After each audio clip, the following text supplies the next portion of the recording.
exactly what he said he wanted to do.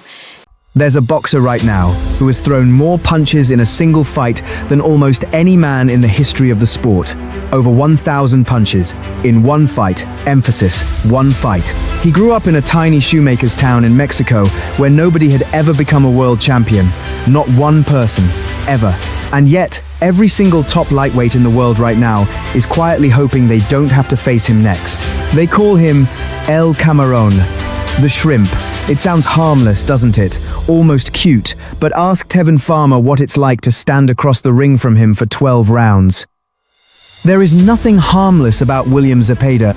This is the story of a kid who was never supposed to make it out of San Mateo, Atenco, who built himself, punch by punch, into the most feared pressure fighter on the planet, who suffered a heartbreaking first loss on the biggest night of his career, and who is now standing one fight away from finally becoming a real world champion. Stick with me to the end, because the twist in this story is something almost nobody talks about. Let's go back to 1996, a small town called San Mateo, Atenco, in the state of Mexico. If you've never heard of it, that's the point. This isn't Mexico City. This isn't some glamorous boxing academy with sponsors and cameras. This is a working-class town known for one thing: shoes. Generation after generation of families there make their living with leather and thread, stitching shoes by hand. And that's exactly the family William Zepeda was born into, a family of shoemakers. Now, most kids born into that life, they inherit the trade. They learn the stitch, they learn the leather, and that becomes their whole world. That was supposed to be William's path too, but something else was calling him. As a young boy, he'd wander down to the local boxing gym just to watch at first, and there was something about it. The discipline, the rhythm, the idea that with nothing but your two hands and your will, you could become something. He started training. Nothing fancy, no fancy equipment, no personal nutritionists, none of that. Just a kid, a heavy bag, and hours of repetition. Here's something people don't know about William Zepeda. He wasn't dreaming about boxing glory the way you'd expect. He actually wanted to be a doctor, a pediatrician specifically. He loved the idea of helping people, of healing. Later, that dream shifted toward becoming a veterinarian. He's always had a soft spot for animals. To this day, he's got a dog named Benson that he adores. But life in San Mateo, Atenco didn't really offer a path to medical school. What it offered was a boxing gym and a community that had never not once produced a world champion. So slowly, quietly, boxing stopped being an escape and started being the plan. Now here's where the story gets interesting, because most people who talk about William Zepeda only talk about his professional career. They skip right over the part that actually built him. In April of 2015, as an amateur, William Zepeda traveled to Havana, Cuba, to fight a three-time world amateur champion named Lázaro Álvarez. Think about that for a second. A kid from a shoemaking town in Mexico, standing across from a three-time world champion in Cuba, one of the most legendary amateur boxing nations on earth. He lost. Unanimous decision. And here's the part that matters. He was already coming off a previous loss before that fight too. Emphasis. Back-to-back losses. Right before he was about to turn professional. If you were watching from the outside, you'd think, okay, this kid's ceiling is pretty low. He's not beating the elite guys. Maybe he's just a regional fighter. But what happened next shocked everyone who doubted him. November 13th, 2015, William Zepeda made his professional debut. He was just 19 years old. Third-round knockout over a fighter named Alonso Salvatierra. And from that very first fight, you could already see the blueprint. This wasn't a boxer who was going to out-finesse you, out-jab you, dance around the ring for 12 rounds collecting points. No, this was a fighter who was going to walk forward and forward and forward until you broke. Over the next few years, Zepeda built his record fight by fight, mostly in small Mexican venues.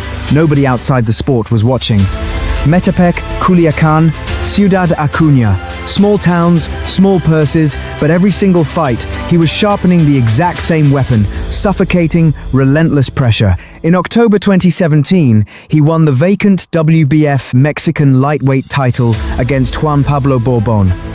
third-round corner retirement, his opponent's own corner threw in the towel rather than let him keep absorbing punishment. By 2019, he'd captured another regional title in Ciudad Acuña. Piece by piece, he was building a resume. Here's the thing about Mexican lightweight prospects. There are hundreds of them. Every single year, dozens of hard-punching, hungry kids come up through the same system. The sport doesn't hand out attention for free. You have to earn a moment. And Zepeda's moment was still a few years away. October 2022, Zepeda steps into the ring against Joseph Jojo Diaz Jr. Now, if you don't follow boxing closely, let me explain who that is. Jojo Diaz was an Olympian, a former world champion, a guy with a national following, a guy who had shared the ring with the very best in the division. This was supposed to be Diaz's fight, the veteran, teaching the young pressure fighter a lesson in ring generalship. Instead, Zepeda didn't just beat him, he suffocated him. Emphasis. He set 3 CompuBox records in that fight. Total punches thrown, most jabs attempted in a single round, and most total jabs attempted in the entire fight. Think about what that actually means. CompuBox has been tracking punch statistics in boxing for decades, thousands and thousands of fights. And in one night against a former world champion, a shoemaker's son from a town nobody had heard of, broke 3 of those records. That night, the entire boxing world sat up and paid attention. But winning that fight also did something else. It put a target on his back. Every world-class lightweight in the division now knew his name, and knowing his name meant one thing: they had to figure out how to survive 12 rounds against a machine that simply does not stop throwing punches, the first knockdown of his career. Fast forward to November 2024, Zepeda is fighting Tevin Farmer, a sharp, veteran former world champion, for the vacant WBC interim lightweight title in Riyadh, Saudi Arabia. This is the biggest stage of his career up to that point, and then something happens that had never happened before in William Zepeda's entire professional career. He gets knocked down. Think about the psychology of that moment. Here's a fighter whose entire identity, whose entire brand is built on being unbreakable. The Mexican machine, the guy who absorbs everything and keeps coming forward. And suddenly, in the biggest fight of his life, he's on the canvas. What happened next is the part of this story that should be talked about way more than it is. He got up, and he didn't just survive the rest of the fight, he took it over.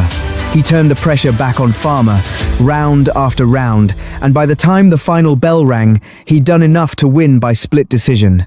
His first career knockdown, and he still walked out of that ring as the WBC interim lightweight champion.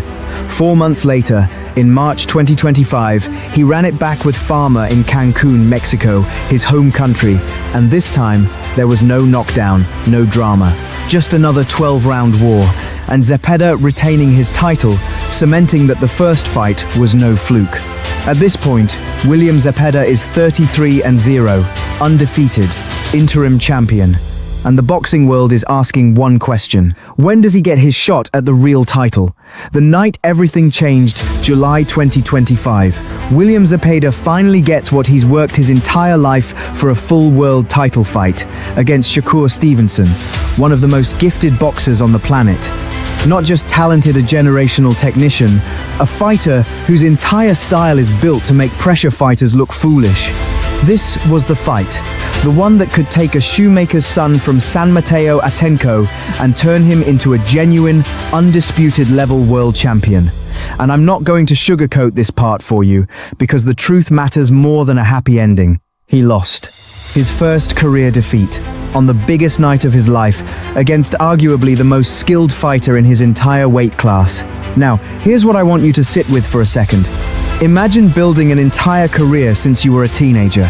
Since your first amateur loss in Havana, since your professional debut at 19, around one single idea: that you cannot be broken, that you will always walk forward. That pressure eventually breaks every single opponent. And then you meet a fighter whose entire skill set is designed specifically to make that exact style fail. That's not just a loss. That's a fighter having to look in the mirror and ask himself some very hard questions. What he did next says everything. Here's where most boxing stories about a first loss go one of two directions. Either the fighter never recovers, or he comes back with something to prove. William Zepeda chose the second path. Instead of chasing an easy rebuilding fight against a nobody, instead of hiding from the division to protect his ranking, he went right back to the top of the queue. In June 2026, it was announced Zepeda would face Lamont the Reaper Roach Jr. for the now vacant WBC Lightweight World Championship. Not an interim belt this time, not an eliminator, the real thing. Think about the mentality required to do that. You just lost the biggest fight of your career to a fighter who exposed a real weakness in your game. The easy thing, the comfortable thing, would be to take a step back, rebuild your confidence against lesser competition. Instead, Zepeda walked right back into the fire. And that emphasis that tells you everything you need to know about who William Zepeda actually is, why everyone in the division is quietly worried. Here's the twist I promised you at the beginning of this video. Everyone assumes the Shakur Stevenson loss proved Zepeda has a ceiling, that skilled boxers can simply outthink him, that his pressure style has a clear counter now that the blueprint is public. But watch his fights closely, and you'll notice something most casual fans miss. Zepeda doesn't just throw more punches than anyone else. In the division, he throws them from angles most fighters have never had to defend against. Because most fighters never face someone willing to throw over 1,000 punches in a single fight. That kind of volume changes a fighter's fundamental math. It's not about landing the perfect shot. It's about making every single second of every single round a decision his opponent has to survive. Round after round, for 12 rounds straight. Ask any trainer in that lightweight division right now, privately, off the record, and most of them will tell you the same thing. Nobody wants to be the next name on Zepeda's schedule, not because he's unbeatable, he just proved he isn't. But because fighting him means spending 36 minutes in the kind of fight that ages you, that takes something out of you that doesn't come back even if you win. That is the quiet fear sitting underneath the entire lightweight division right now. The story beneath the story. Step back for a second and really look at where this journey started. A boy in a family of shoemakers, in a town that had never sent anyone to the top of the sport. A teenager who lost back-to-back fights right before turning pro, including a defeat to a three-time world champion in front of a hostile Cuban crowd. A young fighter who spent years grinding through small-town Mexican boxing shows nobody outside the sport was watching. And now, a fighter who holds CompuBox records, who has shared the ring with former world champions and Olympians, who has been knocked down for the first time in his career and gotten straight back up to win the title anyway, who suffered his first true defeat on the biggest stage of his life, and who responded not by hiding, but by demanding the very next world title shot. That's not luck, that's not talent alone either. That is a specific, rare kind of will. The kind that doesn't ask to be given anything. The kind that just keeps walking forward, no matter what's standing in front of it. Whether William Zepeda wins that world title against Lamont Roach Jr. or not, he has already proven something that matters more than any belt. He's proven that where you start doesn't decide where you finish. A kid from a shoemaker's family, in a small Mexican town that had never produced a champion, built himself punch by punch into a fighter that the entire lightweight division is quietly afraid to face. That's not just a boxing story. That's a story about what happens when somebody simply refuses to stop. If this story moved you even a little, hit that subscribe button, because there are so many more fighters out there with stories just like this one, waiting to be told. And if you think William Zepeda finally becomes a real world champion this time, drop it in the comments. I'd love to know what you think. Thanks for watching. I'll see you in the next one.